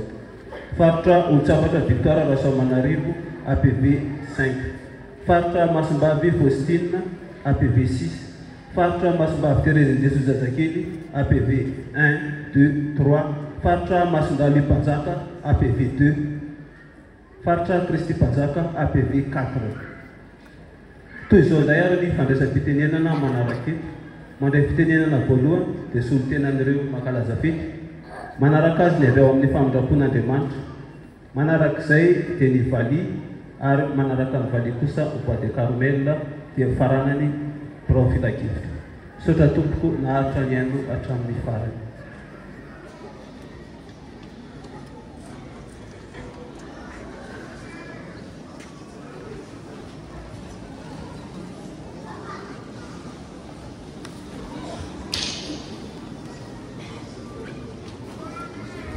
Miaramatsika rehetra tonga niarana mivavaka taminay amin'izao alahady maraina izao.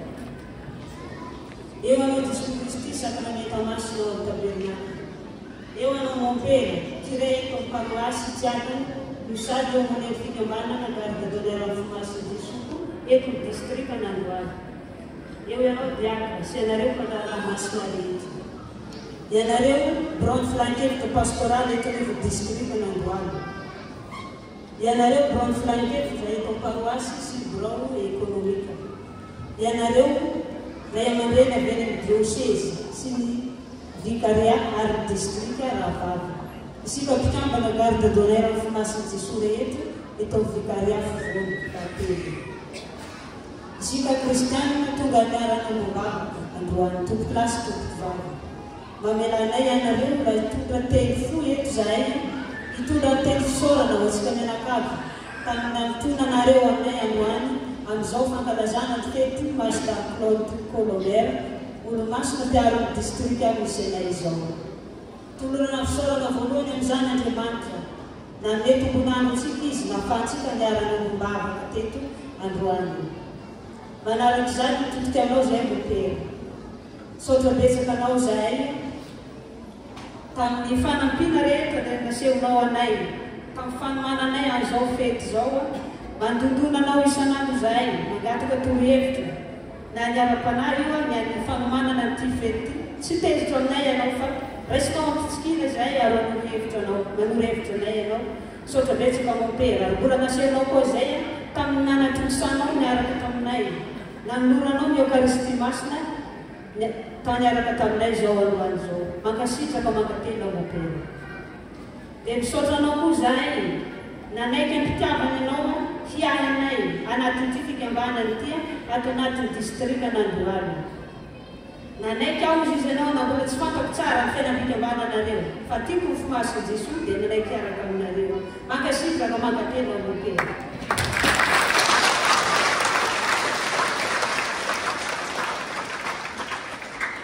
dia mbola androany moa zany mankalaza fetiny Masindahy de la colombienne izahay ianao koa arovan'izany olo-masina zany mopera Masindahy Claude tokony ho izy zany tamin'ny 15 février teo nankalaza an'ilay fety dia tokony natao tamin'ny 19 fa noho fifandifim-potoana teto amin'ny diocèse tamin'ny février dia androany zany ho afaka nankalaza marina rehefa nankalaza zany ianao niaraka tamin'ireto kristianina reto tamin'ny herina androany fa kanefa mamerina androany manana ny antitra mopera ka androany zay dia miara nankalaza aminay koa zany ianao miara abanao akaty izao fety olo-masina mpiaranao koa zany zahay ekanie nivavaka ataon'ny olo-masina io nikotsaka aminao manakariva eo ampanatodisanao ny adidy-masina napetraka izy tompo taminao mankasitraka mankatelo mopera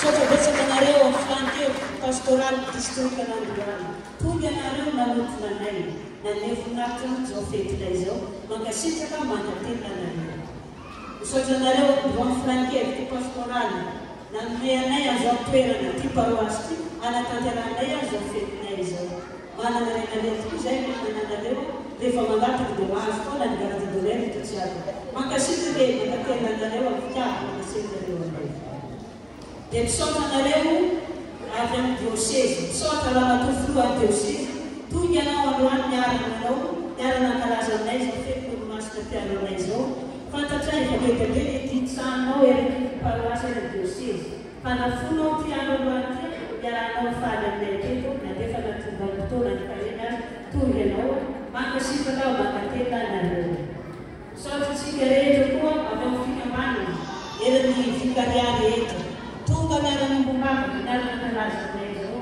fomasy Jesosy anampy atsika rehetrarehetra amin'ny asa sy edidy napetraka tamintsika misaorana tsiaran'totra ohatra miaimamiaimana ihany dia mba misy torotra kely avy aminay ho anao mopera ho an'ny fiangonana ary ho an'ny mpiteny dia misaotra anareo ny tompom-pihira koa nanampy anay be dia be tamin'ny liturgie teo fanaredina liturgie tsara be mankasitraka anareo misaotra ny valia koa nanampy anay karazay district kely teo fotsiny zany mikihika teto taoko fa tsisy zavatra manjary zany teto fa noho fanampinareo rehetrarehetra fanampitsika totosa somatsara ary nafidaritra ny fetinay mankasitraka anareo misaotra betsaka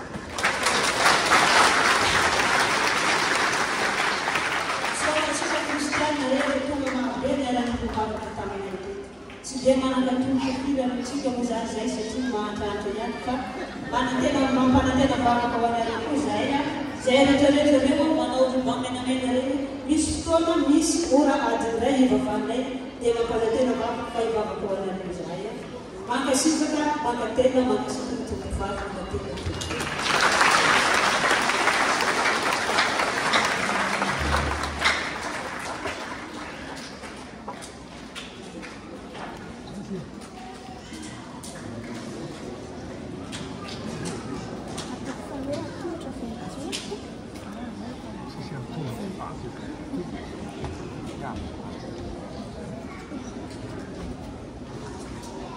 mba manana fiarabana sy ny fiaritsoa nataon'ny zoky teo aloha dia joety izahay telo mianatra avao amin'ny vonim-bavaka apôstôly ny famindrampon'Andriamanitra mba mafanentanana amintsika kristianina sy mpiray-tampo ara-pinoana rehetra ny apôstôly ny famindrampon'Andriamanitra dia hitokana ny sanctuaire lehibe izay atao amin'ny fetiny famindrampon'Andriamanitra any a Paul Berger dia mangataka tolo-tanana zany izahay satria misy apôstôly io eto amintsika ary mivavaka isaky ny alahady hariva ny telo latsaka fefany izay no eto dia mandefa solitelo izahay hitokana an'io toerana masina io any a Paul Berger Iarahantsika malala ny fiainana, tsisy tsy malala izany.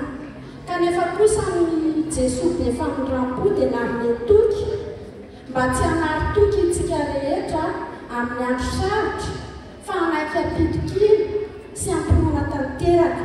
Dia mijoro eto izahay amponona ny mijoroana eto fa tsy hanary anay nareo dia mba misy opération izany karakarainay amin'ny vidiny 7,000 ariary. Vary menaka le izy amin'ny 12 marsa ny fihinanana anazy ao amin'ny Saridevra fa amin'ny herin'ny androany kosa ny fandoavana vola ho an'izay tsy miomana. Manasa anareo ampitiavana izay mba handray anjara. Ny soratra mapetaka ato moa dia hoe hoy Jesosy fantary fa ireo soa rehetra ataonao amin'ny hafa dia raisiko toy ny nataonareo tany kokoa. Dia manentana anareo izahay. Asa soa izany no jerena eto fa ny vary be menaka tsisy fefakadiny dia lany. Fa ny soa atao maharitra mandrakizay fahasoavan'Andriamanitra. Dia manentana anareo izahay mba handray anjara amin'ny mpikambana apôstôly famindram-pon'Andriamanitra rehetra. Dia mankasitraka sy mankatelina amin'izay rehetra ataonareo. Misaotra tompoko.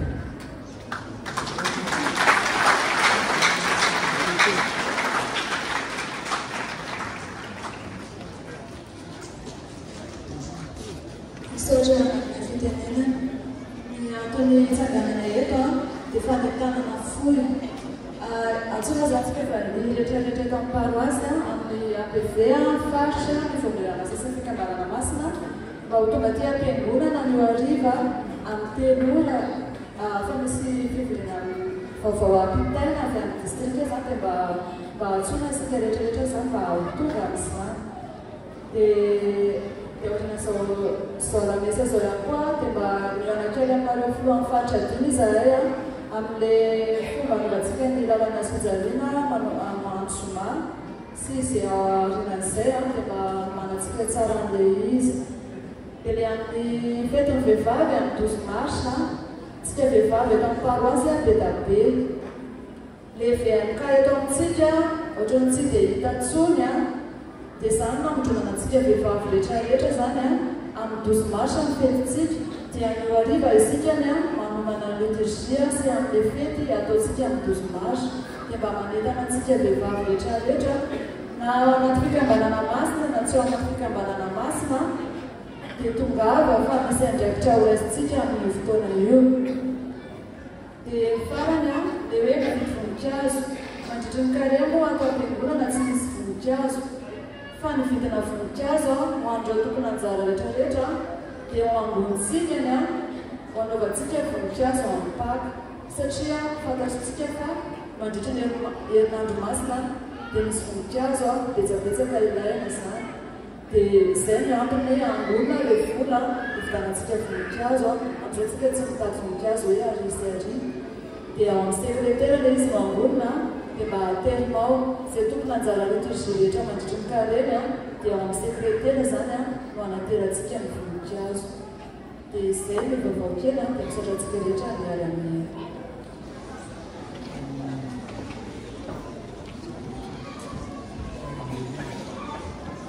mandray fikenena fikeny avy amin'ny solitena ny famille Carmelita. Ny voix de Carmel dia mandray mambo vovoandraika misy ny kazitina izay atao an'itosy androany ka izay vonina rehetra ny androany dia afaka mandeha makeny ao amin'izao fotoana izao mandray izy zareo ny androany manontolo ka rehefa misy fehipehitra tokony arahana amin'izay ho an'izay vonina andeha hanampiny voix de Carmel izay katolika vita bately feno 20 taona mihoatra tia mihira malalaka ara-potoana ary vonina naharaka ny fitsipika fikambanana sy ny tanàna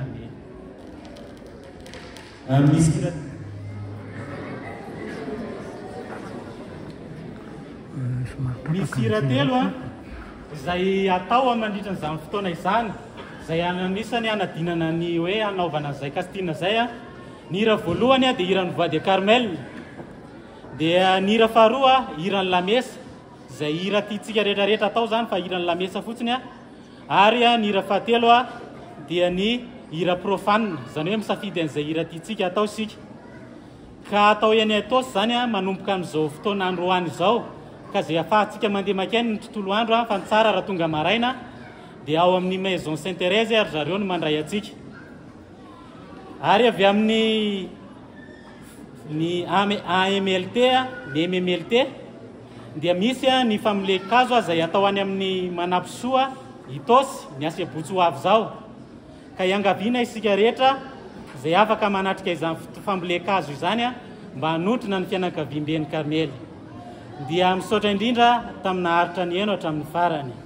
Misaotra.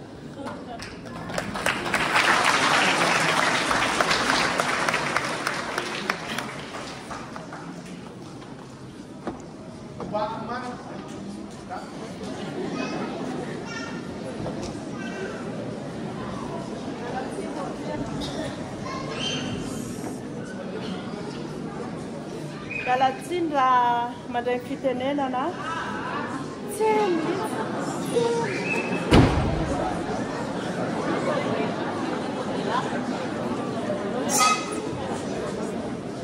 alao mena ny lehilahy bebe feo angamba fa tsisy eny.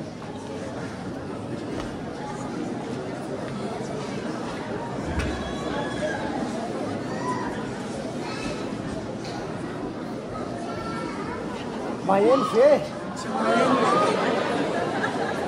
Ezaka ihany ay teny mafy na izany na tsy izany a. Mangataka fahanginana kely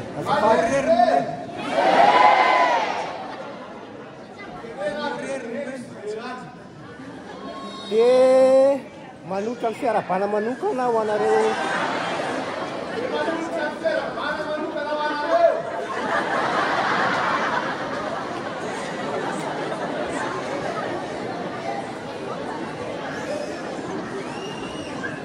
Ako sika aloha angina fa raha tsy mangina nge tsika dia tsy maheno e. Mangataka fahanginana aloha.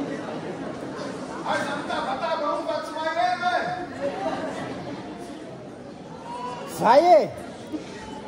Ay. Dia ataoko fohifohy fitenenana fa tsy misy micro dia miarahaba anareo garde d'honneur ny Fomason'i Jesoa eto amin'ny district amin'ny anaran'ny paroasy Manontolo. Dia mirary ny sosony tsara ho an'ny fikambanana. Engany ilay olo-masina mpiaro ny fikambananareo hivavaka ho anareo hatrany ampitombo ny aim-panahy izay misy ao aminareo. Manarak'izay dia miarahaba manokana ireo zanaky ny paroasy izay nanao dingana. Dia mirary anareo hiroso hatrany amin'ny fahasoavana sy ny fikasana tsara izay efa natombokareo androany. Dia engany Andriamanitra hanampy anareo ka hirisonareo amin'ny batemy izay tokony ho raisinareo amin'ny manaraka.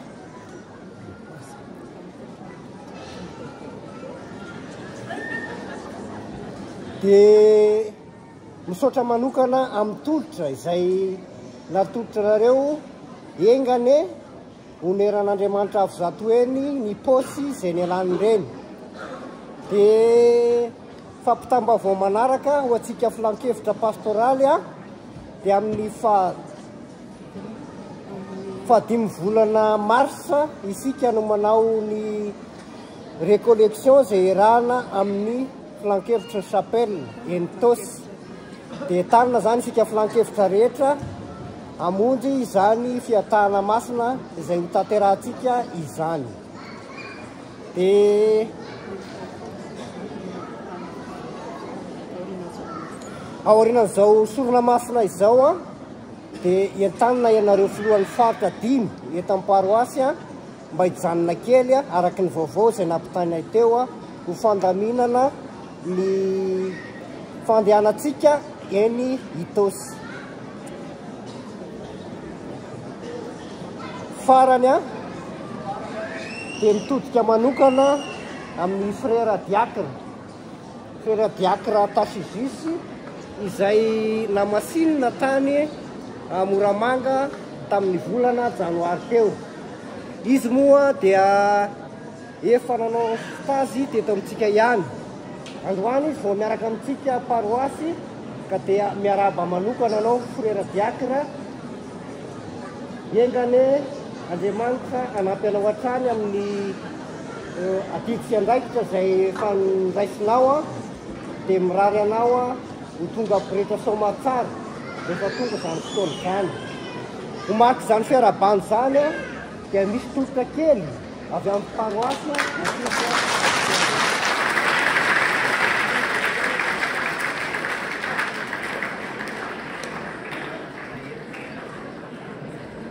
raha misy amintsika ihany koa anamarika izay fiarabany izay dia fotoana n'izao ny fanolorana azy.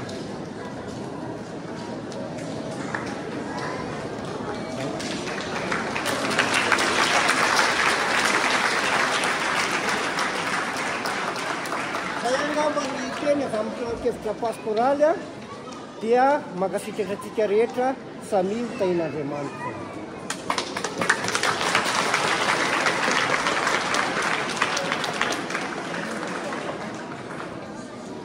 Voalohany indrindra dia isaoran'Andriamanitra ny tatana sy ny dembona ka nasatsika eto ambany.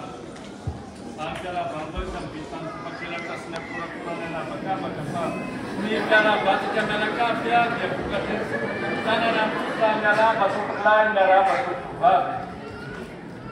Rehefa vita izay dia nisy ny fanaovana ivoady fara nisy fanamasinana diacre tany amin'ny diocèse Moramanga dia nisy ny tonga tany nisy ny nijanona teto. Ny zavatra rehetra nataonareo tamin'izany dia nitondra nay ambaraka. Saotra makasisaka makatelo. Rehefa tonga teto zahay androany dia tsy nijerijerenareo fotsiny fa nomenareo tosika fameno. Makasisaka makatelo anareo izahay. Dia ny sisa nanavahana an'izao dia ionitra misakany ionitra milava. Makasisaka makatelo andrindra tompoko misaotra.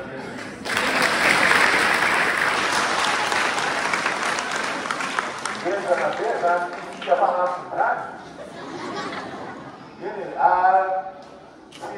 lavateny tsony fa ny fiaravana moa dia efa vita teo dia ombako manana teo ilay arifenitra rehetra voalaza teo dia mirary soanareo rehetra izay nankalaza fety garde d'honneur mirary soanareo izay nahatanteraka ihany teo ny dingana nadingana tsara dia misaotra tamin'ny fanomezana moneran'Andriamanitra zapeny ariky manavataperana nataonareo.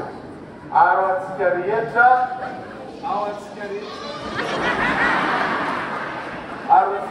tonga dia misaotra amin'ny faharitanareo satria indraindray tena lasa hoe lava ny vaovao-piangonana nefa fiainam-pianakaviana ilay izy dia tokony hoe nontsika satria zany na fianakavianantsika dia misaotra indrindra ka iaraka isanganisika zao amin'ilay fisotramin'Andriamanitra ny teny atao moa dia betsaka ny tokony ao am-poafa ankinina fotsiny hoe apetaka ao anatrian'Andriamanitra izy sinjana manokana ny diocèse izay tongeto misy piofina ankevitry ny distrika manontolo izay tongeto koa hitako ao arininao ny branfina ankevitra any koa dia soranareo samy Andriamanitra misozany ka ny fiarzany.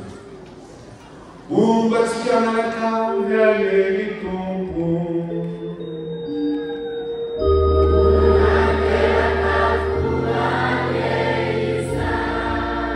itsozany sy tsimranareo aleny Andriamanitra maefa ny zavatra rehetra ny ray sy ny zanaka sy ny fanahy masina.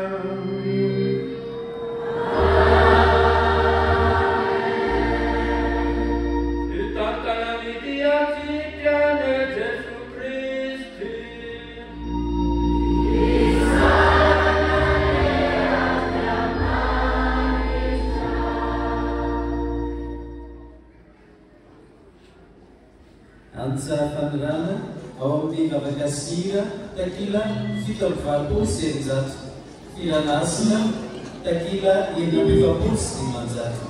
Anjery tsara amin'ny tampony mikalo.